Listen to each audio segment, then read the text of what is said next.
ಇರುವೆ ನೀ ಎಲ್ಲಿರುವೆ? ಭೂಗ್ರಹದ ಎಲ್ಲಾ ಕಡೆ ಕಂಡುಬರುವ ಜೀವಿಗಳಲ್ಲಿ ಇರುವೆಗಳು ಸೇರಿವೆ. ಇರುವೆಗಳಿಗೆ ಕಿವಿ ಇಲ್ಲ, ಆದರೆ ಅದರ ಕಾಲೆ ಕಿವಿಗಳು ಇದ್ದಂತೆ ಇರುವೆಗಳು ತಮ್ಮ ಕಟ್ಟುನಿಟ್ಟಾದ ಮತ್ತು ಶಿಸ್ತುಬದ್ಧ ಕುಟುಂಬ ಜೀವನಕ್ಕೆ ಹೆಸರಾಗಿವೆ. ಇರುವೆಗಳಿಗೆ 2 ಹೊಟ್ಟೆಗಳಿವೆ. ಒಂದರಲ್ಲಿ ತಮಗೆ ಬೇಕಿರುವಷ್ಟು ಆಹಾರ ಸಂಗ್ರಹ ಮಾಡಿಟ್ಟುಕೊಂಡೆ, ಇನ್ನೊಂದರಲ್ಲಿ ಉಳಿದ ಇರುವೆಗಳಿಗೆ ಹಂಚಲು ಆಹಾರ ಸಂಗ್ರಹಿಸಿ ಇಟ್ಟುಕೊಳ್ಳುತ್ತದೆ.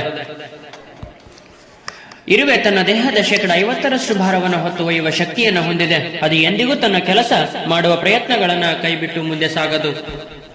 ಜಗತ್ತಿನಲ್ಲಿ ಅತ್ಯಂತ ಹೆಚ್ಚು ಸಂಘಟಿತವಾದ ಜೀವನ ಮಾಡುವ ಜೀವಿಗಳಲ್ಲಿ ಇರುವೆಗಳು ನಂಬರ್ 1.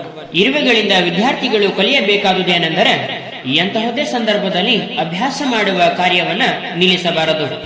ಕಲಿಕೆಯು ಸ್ಥಿರವಾಗಿ ಉಳಿದು ಅವಶ್ಯಕತೆ ಇರುವಾಗಲೆಲ್ಲ ಸಹಾಯಕ್ಕೆ ಬರುವಂತಿರಬೇಕು. ಆವಾಗ ಸುಸ್ಥಿರ ಕಲಿಕೆಯು ನಮ್ಮೊಂದಿಗೆ ಇರುತ್ತೆಯೋ ಅಲ್ಲಿಯವರೆಗೆ ನಮ್ಮ ಇರುವಿಕೆ ನಮ್ಮ ಜೊತೆಗಿರುತ್ತದೆ.